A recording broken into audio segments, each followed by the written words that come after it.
Okay, so very good afternoon to you. There are several things that we shall discuss today.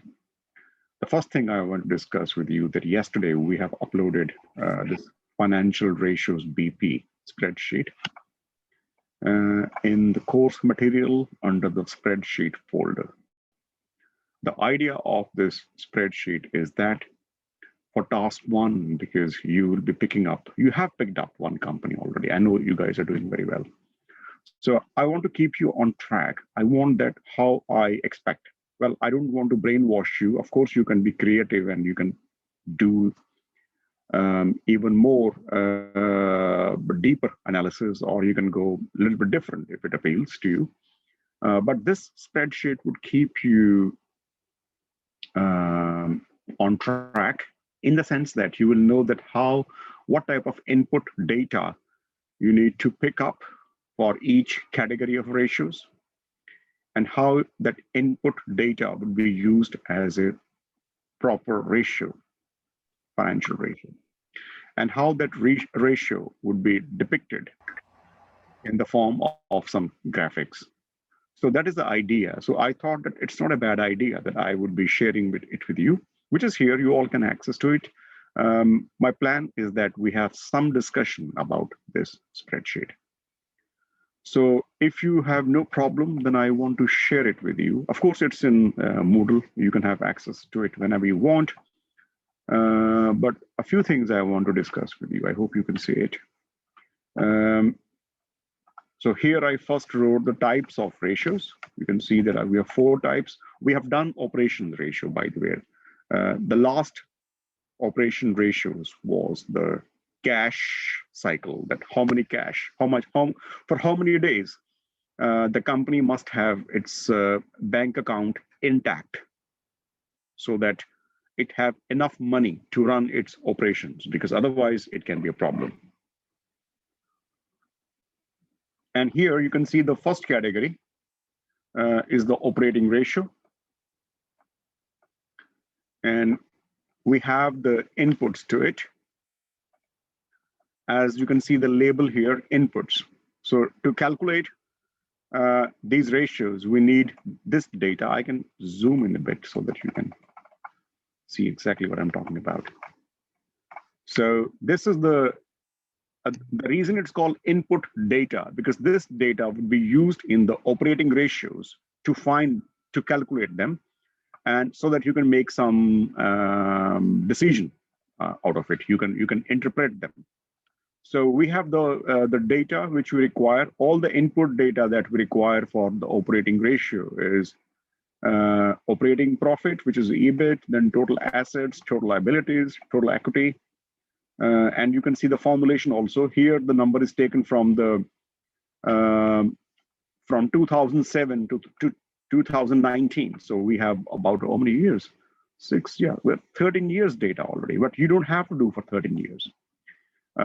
You only need for 4 to 5 years. 5 is better, actually.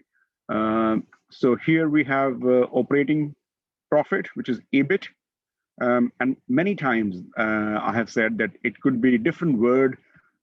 Some companies use the word not earnings, but they call it profit. Some don't even call it profits, they call it results, because it could be plus. If it is plus, it's profit. If it is negative, minus, it is loss. Some call it EBIT, PBIT, operating profit. So there are different names to it. But as long as you know that what it means, I mean, the name, what is in the name, basically. So as long as you know where to identify it logically, it's fine. And then we have total assets, we have total liabilities, we have the total equity, net worth, shareholders. So different words I use so that I try my best that you guys are familiar with these synonyms.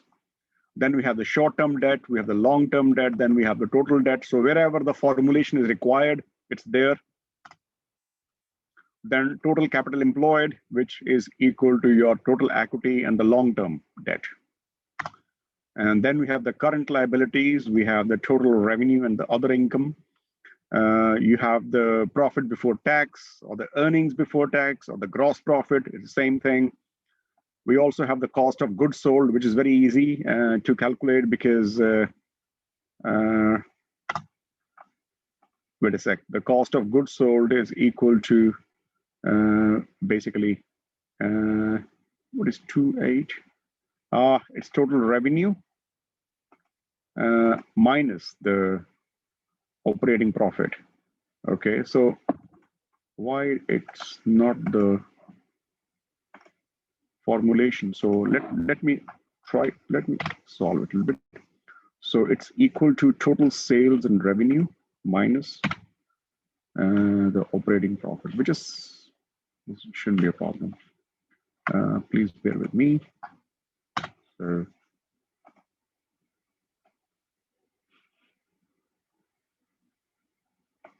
yeah, so yeah, that's true. And then we have the inventories, we have the net accounts receivable, we have the net accounts payable. And this input we use in this side where we have the ratios. And you can see that. So you can see where they come from. And these are the exact formulas which we have in the slides. So from slides, we made a list of the input data. And then we have the input data. And with those inputs, because one input would be numerator and the second input would be the denominator. So as the name says, the operating return on equity for 2019 is S2 divided by S5. So who's S2 here? Well, the S2 is this operating profit, and S5 is the this one, which is the total equity. This is exactly the formula that we have in the slide. So there is a very slides and the spreadsheet are in perfect sync. There is no discrepancy between the two. But the only thing is that here you know that you can see that the different figures of a real company, and we are making a real application of the knowledge we have. And then we have the return on capital employed. So here we divide S2 by S9. And who's S9? S9 is total capital, so which is equal to. So make sure that when you send the slide, when you send the spreadsheet to us, the formula cell would be active, so that we can see that, hey, which cell is added or subtracted to which cell, like I have here. So by doing so, we apply all the formulas. Inventory turnover ratio, it means that BPs, if you look at from 2007 to 2009, it seems that it was very low frequency, and then 1 year was exception. The inventory was turning to output very fast, and then different pattern. And finally, it has happened that from 2018 to 2019, the frequency of converting the input to output has gone down. And as a result, the number of days of inventory which you need, it means that BP must maintain at least 28 days raw material or the semi-finished goods or the semi-processed goods in its stock, so that it can meet its customers' expectations. And then we have here accounts receivable turnover ratio. How frequently BP's buyers who buy products from BP, how frequently they pay BP in a year? Well, on an average, they pay around 11 times. Okay, so the ratio, the overall pattern has been fairly stable, a bit of plus minuses, except this year, which has been very low, but you will not go that far. You only go to 4, you need to go only 5 years. So we see that on an average, the customers pay 11 times. In other words, how many days the company should have cash with itself so that So for example, let's say that if somebody buys from BP on 17th of February, then BP should not assume that this person will pay right now. BP should assume that this person would pay 31 days. It means 17 plus 17th of February plus 31. 20 is that BP shouldn't before 31 days.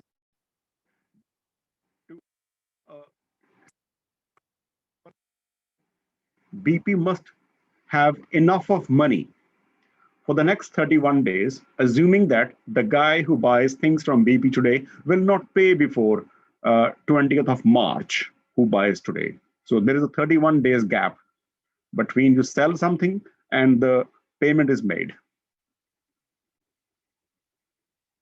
And you can see that this period has been very high once upon a time, 43 days.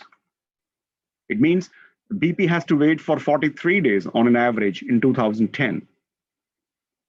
But this waiting period has gone down. So the number of days, have gone down basically. And then the accounts payable ratio, which basically shows that how frequently you pay. And you can see that it has always been 5 to 6 times you pay. It means that BP keeps its supplier waiting on an average 63 days. So the accounts receivable turnover ratio, accounts receivable days in hand tells you how many days your customers are keeping you waiting before they pay you. And accounts payable days ratio shows how frequently or how many days you keep waiting your suppliers before you pay.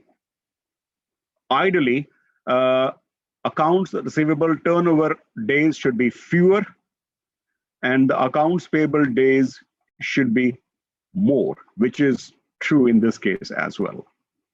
And then the inventory days in hand means how many days inventory you must have your in stock. So in other words, the thing which you will be producing on 20th of March, for that product, your input should be in the warehouse right today.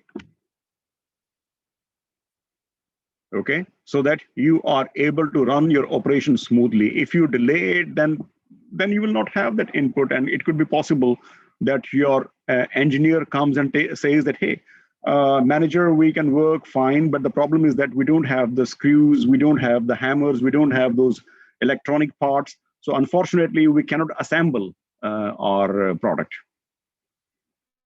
Something can happen like that. So the cash cycle, which is a very good ratio, it means that, look at this ratio from 24 to -3. So basically it means that for overall cash cycle, which includes your inventory turnover ratio, plus accounts receivable days in hands minus accounts payable in days. So it means that altogether, BP used to keep 24 next days cash always with itself. It means that today, if it was 2007, BP was always keeping cash today for the next 24 days operations, which is in a kind of burden on you. I mean, more number of days of cash cycle means you need to have more cash, which is not being used. Maybe you have borrowed this money from the bank. So that money is stuck, basically. You're not making any use of money. Shab, may I ask you a question? Yeah, go ahead. Why this ratio, like cash cycle, after 2016 become with a minus? Yeah, well, we can all speculate. It could mean that, well, the one The good reason could be that their operations are so efficient now that they don't have to keep so much of inventory in their stocks. So they are doing some lean management that they can run the show without having too much of raw material in the stock. But the bad reason can be that maybe because of COVID or because of recession, because of competition, the customers are demanding less products from BP, and as a result, BP doesn't need to have the inventory in its stock. So there can be some good reasons and there could be some bad reasons. It can also be possible that the customers who buy from BP, they are paying much faster. And the suppliers whom BP pays, BP is making them wait for more number of days. So as a result, these days are negative. For example, when you look at these days, it's about 3.39, let's call it 3 days. It means that BP has always, in 2009, unnecessary surplus cash for the next 3 days. So the cash which BP has today, on 17th of February, this could have been utilized somewhere on 14th of February also. So if there was a good investment opportunity, they should have used it. So they are keeping this cash, more than required. So they have cash 3 days. They have cash for extra 3 days. You get my point? So for example, it's like that you are going from Uvascula to London, and you think that in your 1 week stay in London, you need £1,000.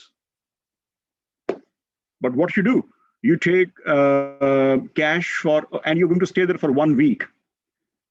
So, but you are taking cash with you for 10 days, even though you're returning after 7 days. So one can question you that, hey, why are you taking so much money with you? You'll be back after 3 days, 7 days. So you are having surplus money for the additional 3 days. And then you can say, hey, I'm just taking it just in case I happen to decide to stay a bit longer. Well, that could be an argument. So basically, this 3.39 means, or let's count it 3. Basically, this 3 means that even if BP had not kept cash if BP start cutting its cash requirement for 3 days, it will not affect BP at all. So this is like some cash additional for 3 days. This is surplus cash which BP has. So even if this cash level, because we have the daily cash requirements in the companies, in the big companies, they calculate how much cash on an average we need on everyday basis. So it means that if BP would have cut its cash requirements for 3 days, it would have been fine, no problem. But the problem is that if these numbers are big, 24, if it jumped from 24 to 34, it means that then you need to have more stress on your treasury. So you might have to negotiate with a bank, which can give you short-term credit. You might even have to borrow from the investors. You might have to do something to increase your cash requirement. So in a way, it's a good sign if your cash cycle is getting shorter.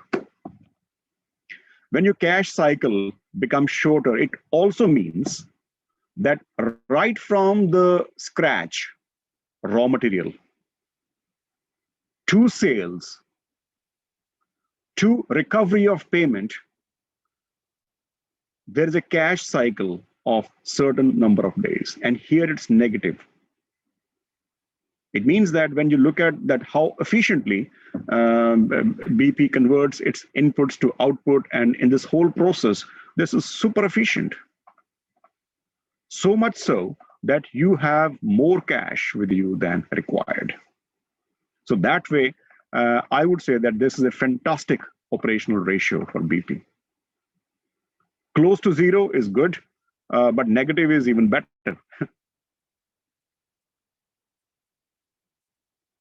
I hope I answered you.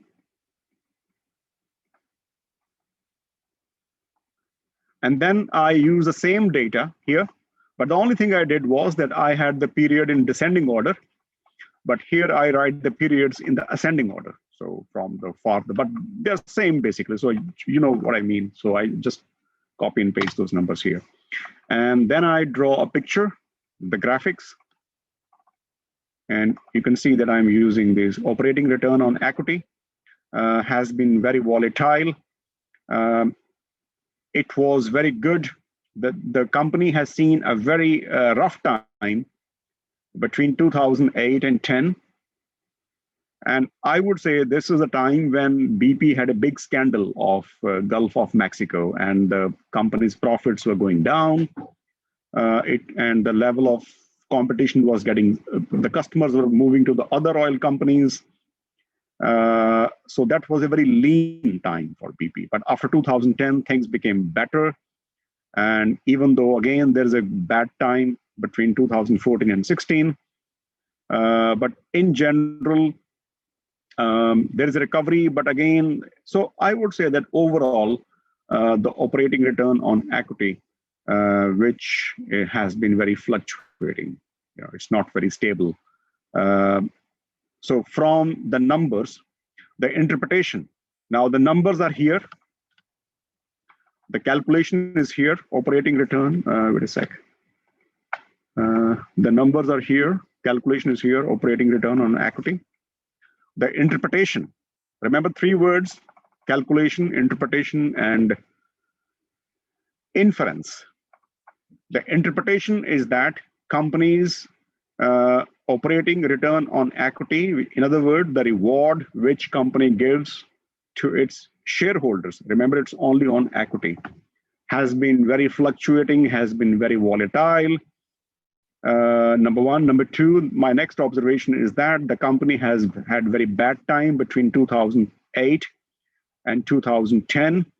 It could be because of the company's wrong policies, which were not welcomed by the investors. But after 2010, they took very strict measures and the profits went up. However, the instability continued. So this is the depiction. This is the depiction of numbers into sentences, into words, which is called interpretation. And the inferences is that we cannot let, inferences is like a diagnose when you are giving a treatment. The inference is that the company cannot sustain this situation in the future. It's not a healthy sign of a company if your operating return on equity is so much zigzag, full of this fluctuation.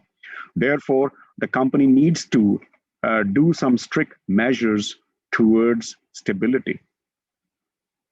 And the stability can only be possible if the company's operating profits are either rising or at least they remain stable. And the operating profit can only rise if your revenue is increasing for the same cost of goods sold, or your cost of goods sold is declining for the same amount of revenue. So in other words, you are giving a lesson. You're telling the CFO of BP, hey, Mr. CFO or Miss CFO, we have found the problem with your operating return on equity. When we plot these numbers, we find that this is too much fluctuating, highly volatile. I understand you messed up between 2008 and 10, and then you took some strong measures, and the result was obvious. However, you could not continue this stability for a long time, and now we see that it's a highly fluctuating operating return on equity. This is not a healthy sign. In the financial world, investors can be still okay with the low profits as long as they are stable. But if you have a great year followed by a horrible year, believe me, this kind of instability or volatility is not a good sign in the company. So, Mr. CFO or Miss CFO, you need to do something. Okay, then the question would be, what should I do? Well, you make sure that your operating profits are stable. How can I make it stable. Well, to make them stable or at least rise, you make sure that your revenue should be increasing. Your sales revenue should be going up for the same amount of cost of goods sold, or for the same revenue, your cost of goods sold should go down. And if you want to follow the second measure, if you want to if you want to decrease the cost of goods sold, then make sure that you are taking care of increasing wastage. Maybe your internal control system is not good. Maybe you are wasting your money on unnecessary things. Maybe you are, your inputs are not well taken care of. And if your revenue is not increasing, it could be because you are still carrying on with the bad reputation which you had after the incident of Gulf of Mexico. It could be possible that the other companies like Total, Shell, they are doing better than you and they are driving you out of market. And the third reason could be that in general, all over the world, there is a voice for green energy. And because you are still selling the carbon based, the carbon fuel, which is not a good sign. So over the time, the customer's nature, the government support is decreasing because the government want to support the green energy, not the old, which is emitting the pollution to the environment. Perhaps it's a time, BP, that you need to change your product mix. You slowly cut down your traditional petroleum-based production to more green tech thing. So this kind of inference you can draw and give a guidance to the company. And same way you can do something, you need to find, before you give a consultancy, you make sure that who is your numerator and who is a denominator, and you need to talk in terms of numerator and denominator. Like, for example, when I said that operating return on equity is fluctuating, I saw what is the numerator. Well, the numerator is operating profit. And what is the denominator? The denominator is the total equity, the shareholders' equity. Okay, it means that for the given amount of shareholders' equity, your operating profit must increase or at least remain stable. And then the next question is, how does operating profit rise? Well, the operating profit rise because then the formula of operating profit is total sales revenue minus operating cost, or the cost of goods sold, what we call as. And the operating profit can only rise if for the same cost of goods sold, your revenue is going up, or for the same total revenue, your cost of goods sold is going down. So this kind of advice you can give to the company based on each ratio. When I see these different ratios, to me, the most promising set of ratios are basically starting from here. But when I see the upper part of ratios, it's a little bit, well, it's better in many senses, but at the same time, a lot to be done. When I see 13.39%, nothing is wrong with this. But the problem is that it's highly fluctuating. As I said, if you study a company's performance over a period of time, for example, when I compare 13 and 15, there's no much difference. But when I compare this with this, so I compare more number of years, then I happen to form this kind of trend. Where is return on assets? Maybe it's here. Okay, so this is something worrying. The percentage of return on asset is not a problem. 13% return on assets is really cool. But what worries me is the instability. So at the moment, it seems that this company is not suffering from any poor absolute performance. But what this company is suffering from is the stability and the reliability. So maybe they should do something to so that they are not having this kind of zigzag, this seesaw kind of graphics. That's why the graphics are very important, that you eventually happen to draw these graphics. And I hope you know how to draw the graphics. If you have problem how to draw them, please let me know. I can give you one demo, and you can do by yourself. Sharp, maybe it's worth to just I don't know, add this demo into the model. Well, I can do it because we are recording it. I can do one ratio again. All right, as we're recording it, like we can just watch the recording after this. Yeah, I'm recording it. Yeah, but it will be like hard to find after this. You mean should I record it or not? I think it's worth to record. Or should I record it separately and share with you? Or separately. Maybe like if you record it separately, and we'll just it will like the length of the video will be approximately 5 minutes, and you will just yeah. I agree. I totally agree. So right. okay, please somebody remind me when I finish today's lesson. I will. Then I can send you all away. And then I can record by myself for 5-6 minutes, and I can make a small demo of recording how to calculate this, how to make these graphics here. Okay, but it takes only 2 minutes, believe me. But I would still do it for you, no worries. Okay, so the same thing we do for the liquidity ratios. And you can see that we have the input data here for different years. And then we are having those ratios calculated. But of course, I haven't gone that far yet. The reason I was explaining you these operating ratios, because we have done operating ratios in terms of topical, in terms of slides. So that's why my focus was to drag your attention to only the operating ratios. But otherwise, if you look at the structure of all the ratio, it's very much same. But I will not talk about them because you haven't done them theoretically yet.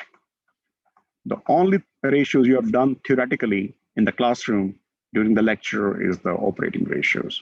But my plan is to discuss the liquidity ratios with you today. All good? Hi, Shab. That's a very important question you have raised, that when you are writing the input data,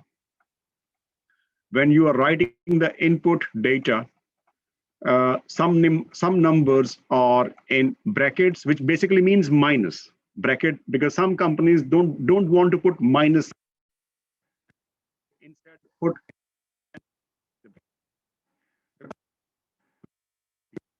the input data in the bracket, or when you don't put. Now, mark my words. You only put negative sign by yourself if it is a loss. So any loss you have in the income statement, you put minus sign by yourself. For example, in 2010, as I said, because of this whole Gulf of Mexico thing, the companies was having a loss. Because it's a loss, you need to put minus sign by yourself. But if it is cost of goods sold, this one, then you don't need to put any. And by the way, this cost of goods sold is already pre-calculated, that total revenue minus operating profit, the cost of goods sold. So it's like it's like saying that if your revenue is €5 and your profit is 2, then your cost will be 3. So basically profit, revenue minus cost. Okay, but if your revenue is 5 and you have earned not profit, but actually you have got a loss. And loss on this deal is -2. It means, sorry, is -2.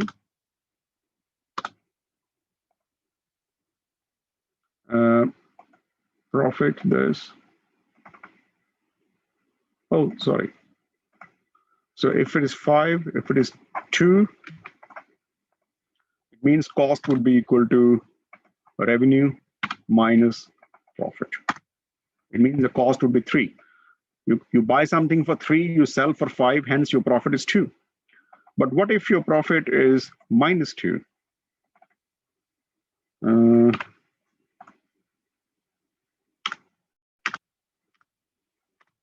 Well, then the cost would be 7.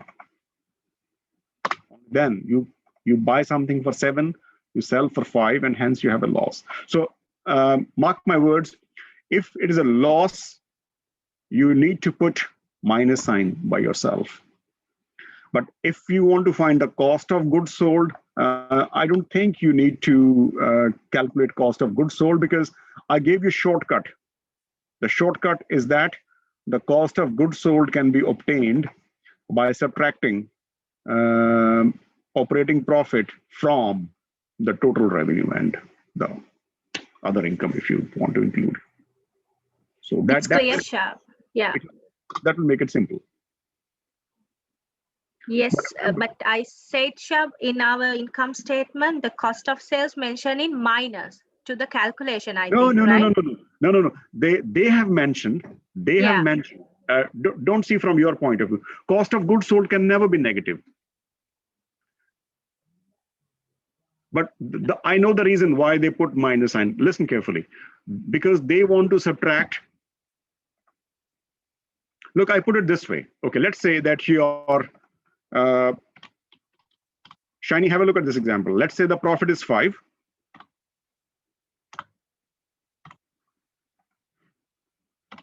And if I want to put cost with a minus sign, yeah, like your company is putting, then revenue. And the profit would be, the way they calculate profit would be this plus this. Then they don't put minus, but then it's a mathematical property, basically. So this is the way your company is calculating. Yeah? Yes, sir. Thank you. So the reason they have put minus sign in front of cost, because we always say profit minus revenue minus cost is profit. So either you put minus sign in front of the number, or you put in the formula. Shiny? Sorry, Sharp, can you repeat it? Either you put minus sign in front of the number, or you put minus sign in the formula. Look, here cost is how much? 7. Yeah. Cost is 7, but I put minus sign because cost is a negative payment, right? Yes. But then when I calculate profit, I don't put minus sign in between. I put plus sign. Yes.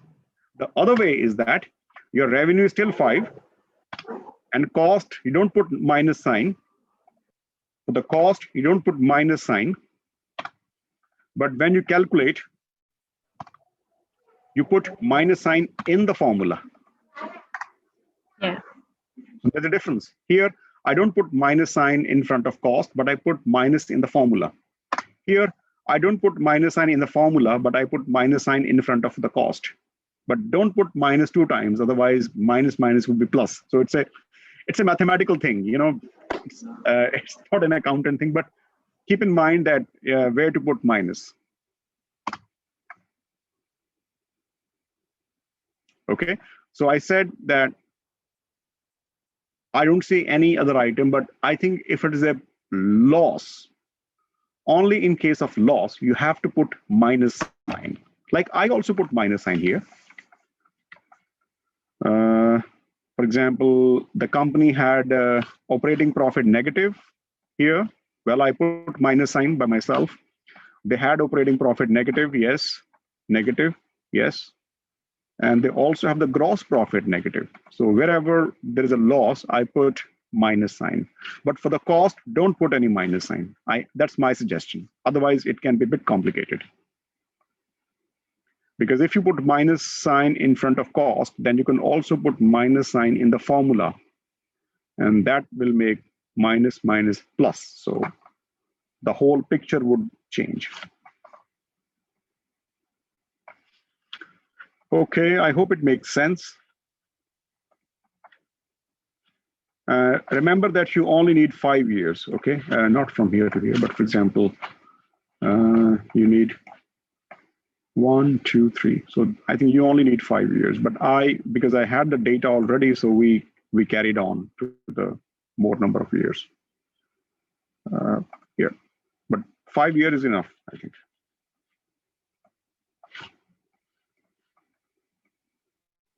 Any questions? Any comments?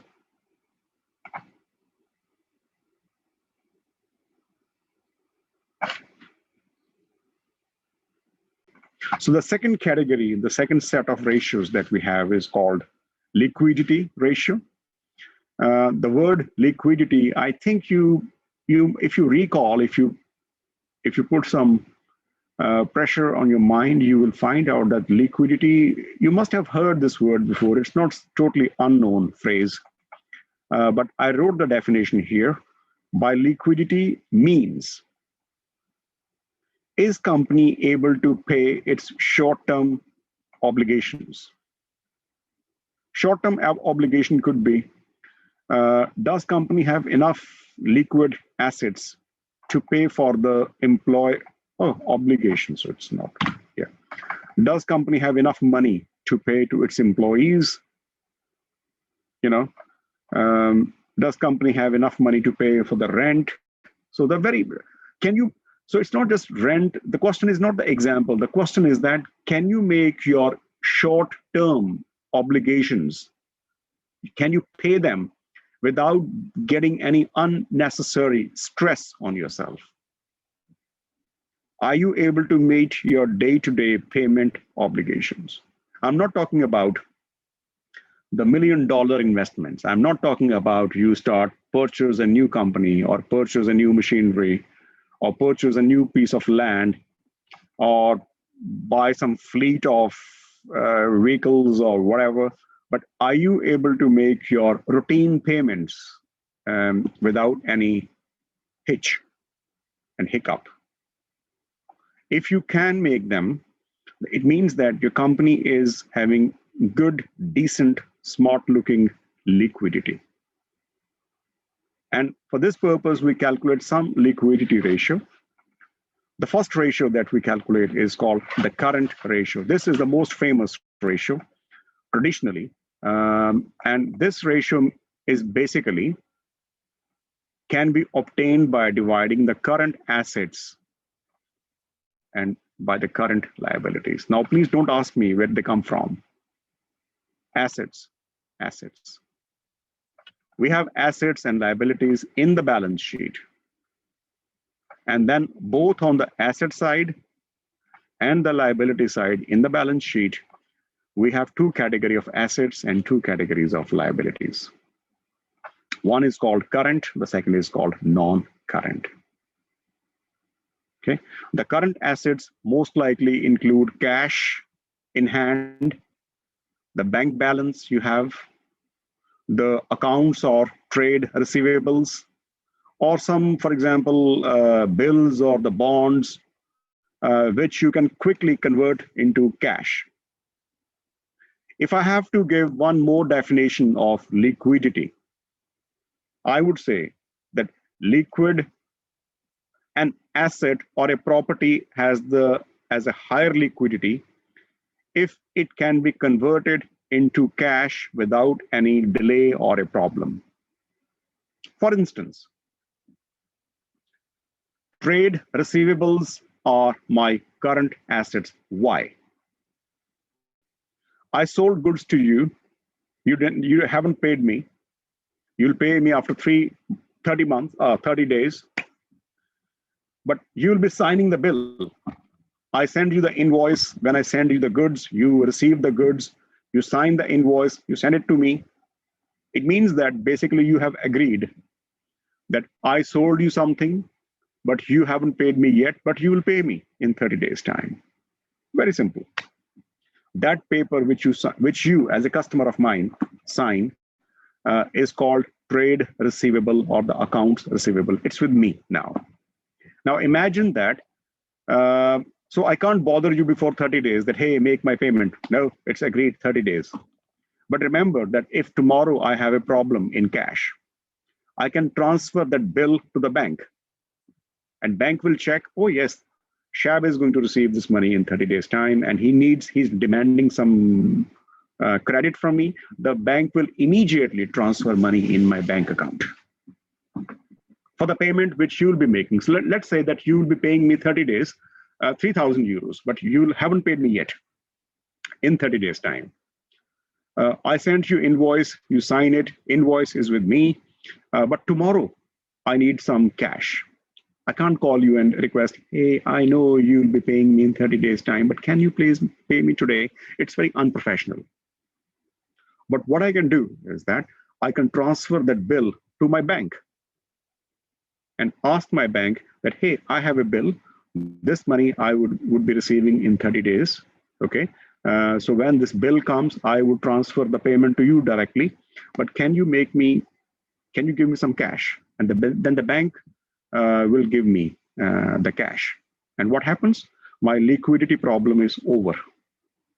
Liquidity means my immediately paying capacity will be maintained. So therefore, it's not just cash notes which are the most liquid, but there are some other assets which can be very quickly and without any problem convertible into cash. Same way, if I have some, let's say, bills, bonds of some, let's say I bought some Bank of Finland's bonds and I need cash, well, I can sell them without any problem. They're as good as cash. Or I can take loan against those bonds. I can send those bonds to my bank. That I can request my bank manager, look, these are the Swami Panke's bonds. Take the bonds, give me cash. After a few days, I give you cash, you give my bonds back. So it's a short-term credit, basically. And what happens with this facility? With this arrangement, I can get cash whenever I require. I don't have to call my customers to ask them to speed up their payments. So liquidity means the quality of liquidity in an asset is if you can convert it into cash without any problem, without any delay, without any loss. But for example, let's say property. If I have a piece of land, or I have a building, or I have a machine, it's not easy to sell a piece of land. It's not even easy to take loan against a piece of land or building. It's quite a time consuming. And moreover, the piece of land or the building is a couple of hundreds of thousands of euros. I need 5,000 euros to make salary, to pay salary to my employee. Should I sell my property then? That's too much. That's like an overreaction. So then I have this short-term assets, the current assets, which I can use to get the funding so that my business day-to-day basis is without any, it's a seamless, it's not any trouble. So this is the meaning of the current ratio. And where it comes from? Well, it's simple. The current assets divide by the current liabilities. As a rule of thumb, it's not a rule, but it's more like a custom. The ratio is considered healthy if it is 2:1. Means for every €1 of current liability, you have €2 of current assets. It means what you own in the short period is double than what you owe in the short period. But you know what? I don't believe in this benchmark. I think that I would rather compare a company with itself over time period. So if I compare BP in 2019, I would compare BP in 2010, for example, and I see that, hey, what was the ratio in 2010? Is it going up or down? I will not even look at this 2:1, but many books, textbooks, they say that this is like a legend, 2:1. I believe, but I don't believe it fully, to be honest. If I find that a company's ratio over time has gone up or down, then I can make some comment. Like I made comments in case of operating ratios of BP, that things are getting better in some case, things are getting worse in some case. I can recall from the spreadsheet that when I look at the return on capital employed, return on equity, return on assets, and so on and so forth, the situation is okay. It's not bad in terms of numbers, but it's bad in terms of stability. Business needs stability. So BP is suffering from huge amount of instability. But when I look at the other operating ratios, like the number of days of inventory days, and then the bill receivable days or the payable days, cash cycle, it looks quite good, honestly. So then I will not use any legend that if it is 2:1 or 1:3, who cares? So I would rather, instead of looking at this legend, I would compare the company's numbers over its previous years and see that if things are getting better or worse. Of course, this ratio is good if it is improving. If last year your current ratio was 1.2 and this year it's 1.4, even though 1.4 is less than 2, but I would consider it as an improvement, that you improved from 1.2 to 1.4. Even though you still are not near 2. And moreover, this current ratio depends upon the industry to industry. If you are selling the products which are the end user products, like food, or you buy the grocery, they can't be further processed. They're finally like the final end user customer. In these kind of, and moreover, they are not very expensive. So they are quite a low price products. Mostly such businesses are on cash based. So if I compare McDonald's versus BP, it would be a very bad comparison. Because McDonald's almost 100% business is cash based. You pick up things, you order, you take your, or you get delivered at home, you pay cash, end of the story. But if you look at the infrastructure companies, or if you look at the oil companies, or if you look at the shipbuilding companies, or if you make about the aeronautical engineering companies, who will buy a Boeing and pay the cash at the till point? So in those cases, this 2:1 principle becomes redundant. Okay, so I would rather compare a company's current ratio with the other companies in the same industry.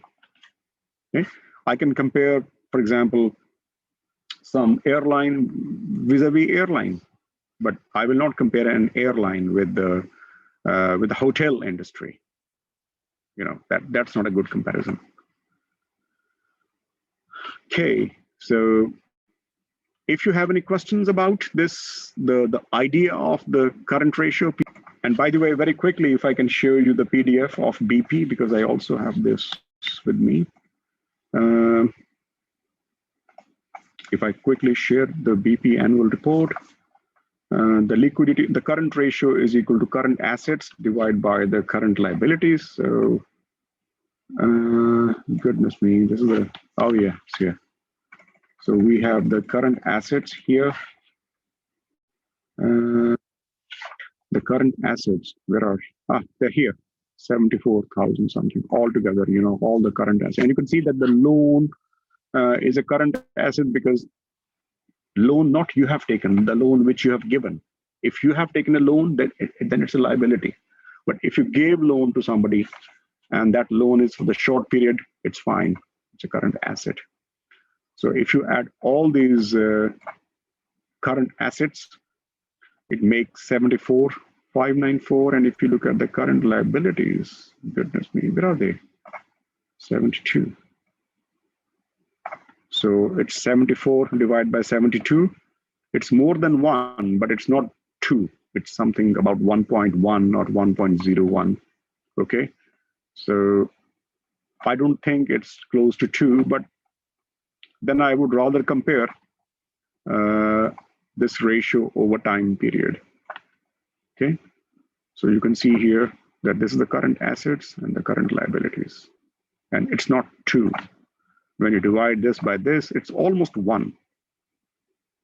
But I don't think it's a good idea that at any stage, your current assets are below the current liabilities. That's really problematic. Because that would mean that you are under shortage of cash. So you will be always running to the bank for the borrowings. So it's not a good idea to have this number smaller. So as long as this number is bigger than this, it's fine. But if I quickly show you what is the actual situation in case of current assets and the current liability of BP, I hope you can see the spreadsheet now. So we have the current assets, look the same number, which we just saw. We have the current assets and we have the current liabilities. This is the input data. And when we calculate the ratio, the formula is given, it's 1.03. And look at the last years. There's not a single year when the ratio has been close to 2. I think the highest ratio has been 1.33.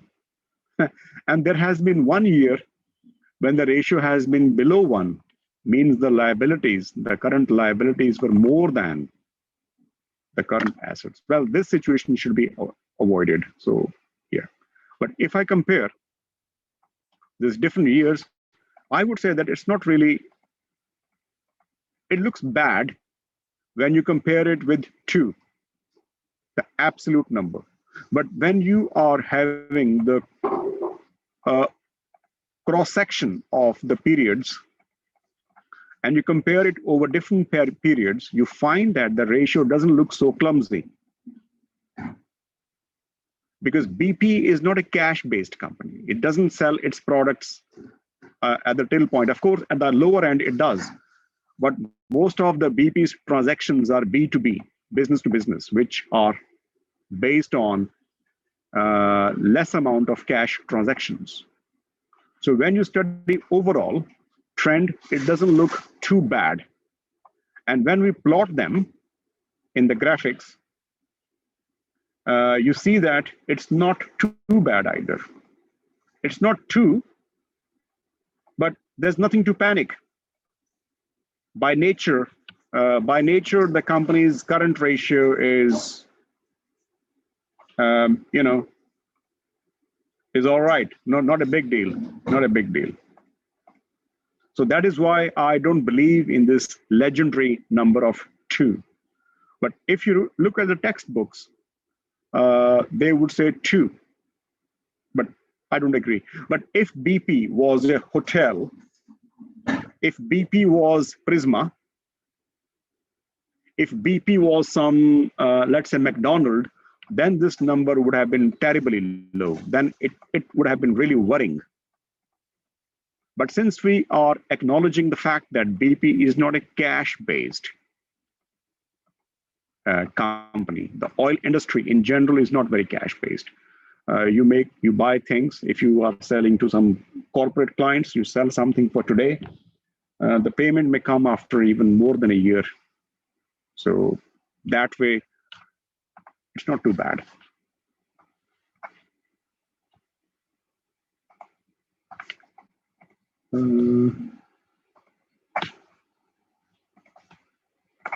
Yeah.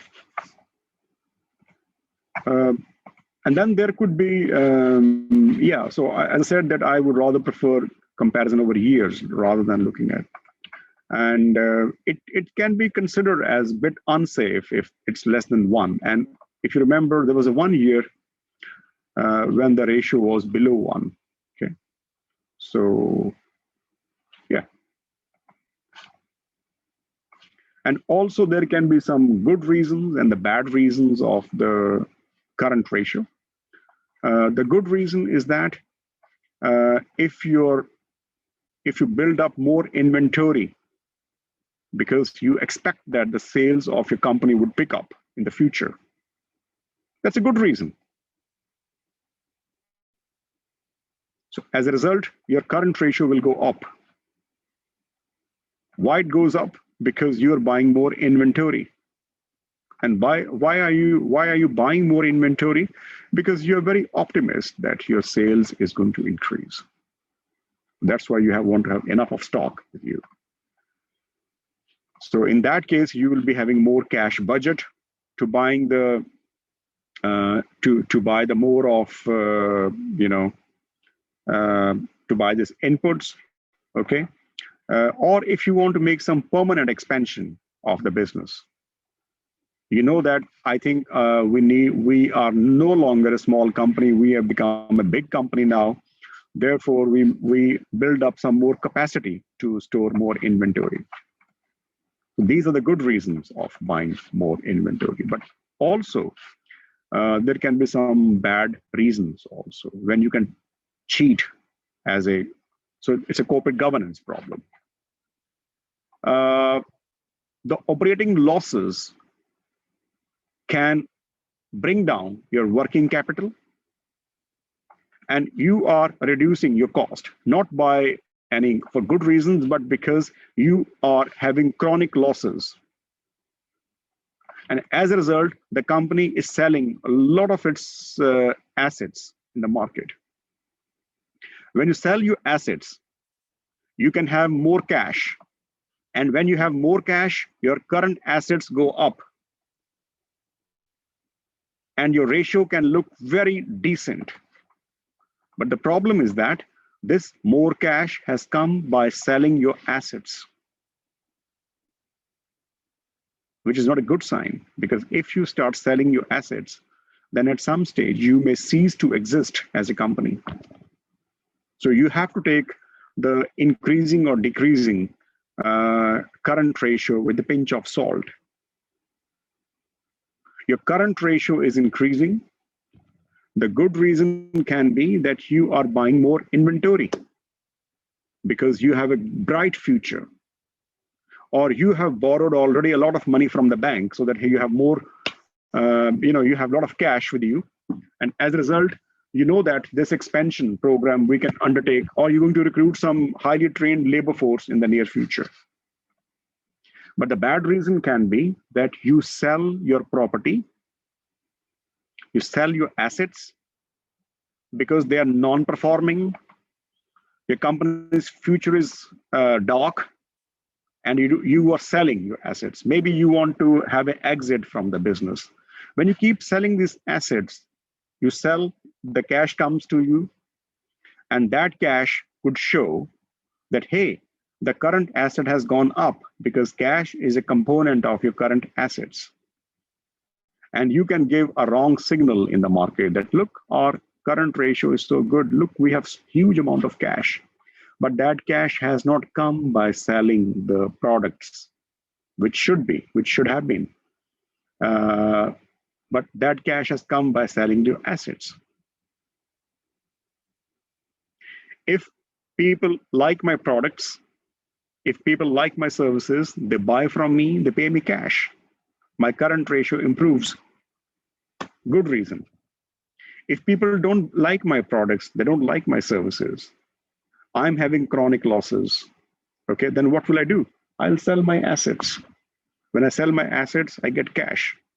My current ratio will still go up. but that's a bad reason. That's a negative reason. So you have to see the reasoning that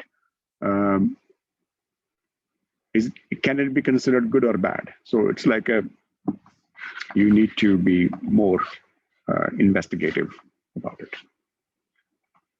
Okay. And how to improve your current ratio? Well, the only way to improve your current ratio is that do something which can enhance your current assets for the given amount of current liabilities, or those things which can reduce your current liabilities for the given amount of current assets.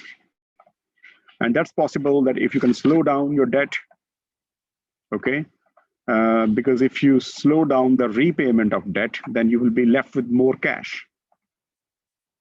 Or you take a long-term loan, which you would be needing to repay after a year. So some companies, they borrow for 10 years already, so that they can finance their expansion program easily.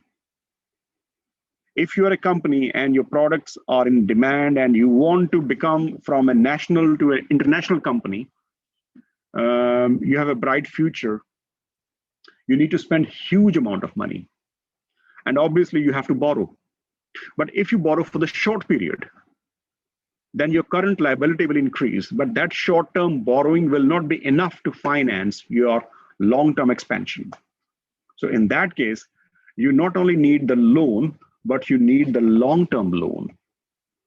And selling a fixed asset, and I put the question mark here really, well, if those current assets are not giving any, it's like a white elephant, it doesn't make any real contribution to your company, then just sell it.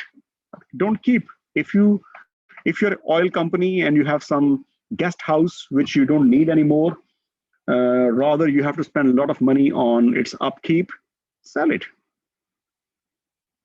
But if you are selling your machine, if you're selling your vital inputs, that could be a sign that you have no bright future anymore and you just want to exit from the business. Then it's not a good sign. Another way of improving your current ratio is that when you have the profits, don't give to the shareholders, but reinvest in the business. So for example, you are a company. Let me make a rough calculation. So your profits are 1,000. And you have a choice to give this profit to the shareholders, or should you reinvest? If you can convince your shareholders that can they wait, can they be patient? If you can convince them that, you know what, the business we are in is highly in demand, so let's expand the business, let's recycle the money back to business. And if you show some patience, then in the future, this profit will jump from 1,000 to 5,000. And if they agree with you, then they can let you reinvest the profit back to business. That will put your reliance lesser on the bank loans. So then your external dependence will go down. And then you can grow smoothly because the share capital is part of the company's money. Okay, so then it will be more peaceful and more stress-free to grow. But if you can't convince your shareholders and they say, no, we don't care about your profit, you give our share back, then it could be a problem. And then you might have to ask for the loan from the banks. Okay, well, that has its own side effects as well.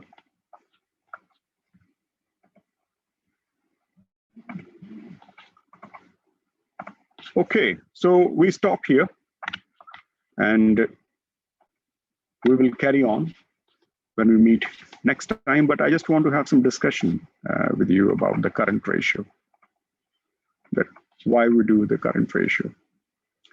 We calculate the current ratio because we want to see that what is the liquidity status of the company. Liquidity means that are you able to pay painlessly for the short period. The legend is 2:1, which means that at any point of time, if you owe €1 for the short period, you must own €2 for the short period. But when I saw the real situation of BP has never been close to 2. Okay, but when I see its over the period performance, it doesn't look very bad. Means if you are improving over time period, it's a good sign. So my suggestion to you is that for today, you guys have a look at this spreadsheet, which is here, operating ratio. Have a feel of it. And I would say that for the remaining time period, we still have about 15-20 minutes. Have a look at this very vital part, input data. I can share with you. Have a look at this input data, that what type of data you need if you are going to calculate the operating ratios, and then how we put them into form of ratio, and what type of lesson, what type of strength, weaknesses, etc., what type of ideas we can draw. Like, for example, I did one very quick analysis that that the absolute number of BP is not bad, but what is bad with the BP is the extreme amount of volatility. The volatility is huge. But when I see some other set of ratios, for instance, the inventory turnover ratio, how fast they convert their inputs to output, even though it's not as good as, but well, still it's fine. Then the overall things, the cash cycle, and which is a mixture of 3 other ratios, this has really improved. So in the past, BP must have cash for the next 24 days. But now BP has 3 days cash in surplus. So that improvement over time BP has experienced. So in terms of cash cycle, things have really gone up. But when I see the return on equity, return on capital, assets turnover ratio, then things are a little bit in absolute numbers, not too bad, but the problem is the volatility. And if a company's numbers are too much fluctuating, then the analysts who are watching you, who are analyzing you from time to time, I mean, BP is such a massive company that there'll be hundreds of analysts, it's like a financial media, who would be chasing them and looking at their day-to-day operations. And when they see these numbers, these kind of graph, they will not write anything positive about the BP, because you know that the media is very powerful these days, and financial media is even more powerful. And then they can publish these news that, you know what, the company is suffering from huge amount of stability. So it means if the company is unstable, then its stock price will also be unstable. And the next day you will see that the share price going up and down, as we normally see in Yahoo Finance, etc. So things can be not very good. So the bad news can go out about the company. So therefore stability is of paramount importance. So please have a look at this spreadsheet by yourself. And also, if you can see some calculations for your own company, if you have gone to that stage, and in case you want to have some discussion with me, then please feel free. So that's it from my side for today. Thank you.